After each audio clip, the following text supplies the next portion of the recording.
গোল গোল গোল গোল গোল গোল গোল গোল কুমার কুমার তোমার থর করতে ভজন ভজন তোমার চকুর মরমে পাগল পাগল পাগল পাগল করি গোল গোল গোল গোল গোল গোল এতিয়া কই যাও যাও যাও যাও যাও যাও তোমাকে কোতে রুকা কপ কপ কপ কপ কপ ও যাকু বড় করে মুখ ধুই ধুই গো গো গো গো গো গো ও যাকু বড় মুখ সুই ধুই গো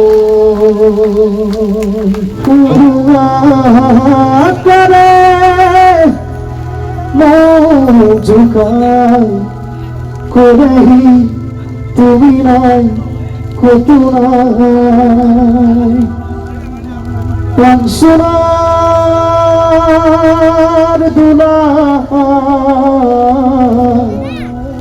দুগুর দুগুর খবর দূরে রই যায় সোনার দুলা তুমি না পাই ময়ূর নাই নাই আজি করোনা অন্ধ শাসন ভণ্ড শাসক অৰ্থৰু ঘৰ নগ্ন যুঁজত জীৱন মৰণৰ স্বপ্ন বাহক মগ্ন বিভোৰ কাণ্ড সুখ ক্লান্ত জীৱন আজি ক্লান্ত দিঠক আজি ক্লান্ত জীৱন আজি ক্লান্ত দিঠক আজি দুচকুত ভাহে মাথো মুকুদিন খোধৰত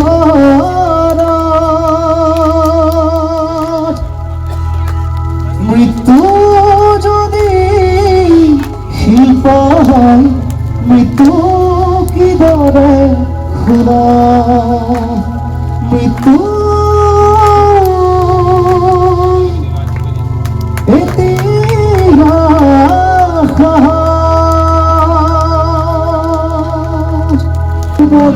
আহিবা ৰাতি সপোনকে লৈ থাকে বাৰা থাকে কাউৰে ধৰ তুমি মৰমৰে লৈ দুপাখি মেলি সমীৰে আহি দিয়ে বাৰী দিয়ে ফাগুণৰে খবৰ তুমি ৰোৱা যেন মোৰ আহে বাৰাহে ঘুমতি আহিবা ৰাতি সপোনকে লৈ থাকে বাৰা থাকে শাওণৰে ধৰ তুমি মৰমৰে লৈ চুৱে বানো চুৱে নিয়ৰে শেৱালি পাহিতি ঘৰতে চুৱে বানো চুৱে নিয়ৰে শেৱালি পাহিতি ঘৰতে নাচে বানা নাচে জোনাকী হৈ তুমি শুনাচিবা মোৰে হিয়াতে ৰৈ আহে বানাহে ঘুমতি আহিবা ৰাতি সপোনকে লৈ থাকে ভাড়া থাকে শাওণৰে ঘৰ তুমি মৰমৰে লৈ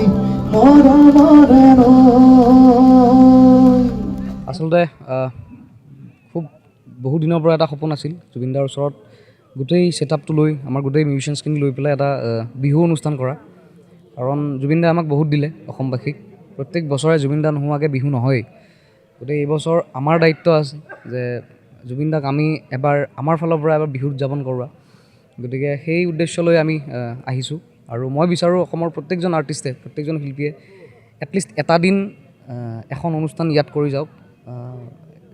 1 তাৰিখ 2 তাৰিখ বুলি কথা নাই, যিটো তেওঁলোকৰ সুবিধা হয়, কাৰণ বহুতখিনি অসুবিধা থাকে। আহক আৰু এটা দিন তেওঁলোকে জুবিন ক্ষেত্ৰত জুবিনদাৰ কাষত জুবিনদাক অনুভৱ কৰি এটা দিন অনুষ্ঠান এটা কৰি যাওক। মই সেই ভাবি আহিছোঁ আজি। আৰু আচলতে প্ৰথম বুলি নকওঁ, কিন্তু মই বিচাৰিছোঁ যে মোৰ ফালৰ পৰাই যাতে আৰম্ভটো হওক, সেই ভাৱেৰেহে আহিছোঁ। সকলো আহিব, সকলোৰে আহিলে ভাল লাগিব, জুবিনদাৰো ভাল লাগিব আৰু আমাৰো ভাল লাগিব চবৰে জুবিনদাৰ কাষত থাকি। আৰু মই যোৱা সিদিনাই কথা দিছিলোঁ যে প্ৰত্যেকখন মঞ্চতে যে অহা বছৰৰ পৰা বহাগৰ 1 তাৰিখে প্ৰথমখন অনুষ্ঠান মই জুবিন ক্ষেত্ৰৰ পৰা ষ্টাৰ্ট কৰিম। আৰু আজি অৰ্থাৎ 22 এপ্ৰিল, বহাগৰ 8 তাৰিখৰ পৰা মই আজি ষ্টাৰ্ট কৰিছোঁ এই বছৰ 2026। অনাগত যিমান কেইদিন জীয়াই থাকিম, যিমানকেইটা বহাগ পাম, বহাগৰ 1 তাৰিখটোত মই অকল জুবিনদাৰ ক্ষেত্ৰত এইখিনি সময়তে এইখিনি মঞ্চতে মই অনুষ্ঠান পৰিৱেশন কৰিম। মই এইটো সকলোকে কৈ আহিছোঁ যে আমাৰ এতিয়া বহুত দায়িত্ব বাঢ়িল, কাৰণ জুবিনদাৰ গানসমূহ শুদ্ধভাৱে গোৱাটো এতিয়া আমাৰ কাৰণে বহুত ডাঙৰ এটা চেলেঞ্জ। গতিকে সেই বস্তুটো মই বিচাৰোঁ প্ৰত্যেকগৰাকী শিল্পীয়ে, প্ৰত্যেকগৰাকী ছিংগাৰ সেই বস্তুটো মনত ৰখাটো বহুত ইম্পৰ্টেণ্ট। আৰু আজিৰ যুগত মানে জুবিনদাই যিমানখিনি গান গাই থৈ গৈছে তাতকৈ ভালকৈ কোনেও গাব নোৱাৰে। যিখিনি জুবিনদাই গাইছে আমি তাতকৈ ভালকৈ গাব একদমেই নোৱাৰোঁ। আমি অকণমান চেষ্টাহে কৰিব পাৰোঁ তেওঁৰ নিচিনা বা তেওঁৰ গানখিনি গাবলৈ বা তেওঁৰ যিখিনি সৃষ্টি আছে সেইখিনি চুবলৈ। কিন্তু তেওঁ যিখিনি গাই থৈ গৈছে তাতকৈ অভাৰ কৰিব যোৱা মানে তাত জুবিনদাৰ সমানটো কোনো জানিব নোৱাৰে। গতিকে মোৰ মতে জুবিনদাৰ যিখিনি সৃষ্টি, যিখিনি তেওঁ বনাইছে সেইখিনিক মৰ্যাদা দি, সেইখিনিক সন্মান দি পেলাই চবেই গাওক গানখিনি, সেইখিনিয়ে মই বিচাৰোঁ। আৰু জুবিনদাই যিমানখিনি গাই গৈছে তাতকৈ ভাল কেতিয়াও হ'ব নোৱাৰে। গতিকে তেওঁ যিমানখিনি দিছে গোটেই গানখিনিত, লিখাৰ পৰা সুৰৰ পৰা একদম ধুনীয়াকৈ তেওঁ বনাই থৈ গৈছে গোটেইখিনি গান। এতিয়া আমাৰ দায়িত্ব সেইখিনি শুদ্ধভাৱে তেওঁ যেনেকৈ বনাই থৈ গৈছে সেনেকৈ গোৱাটোহে।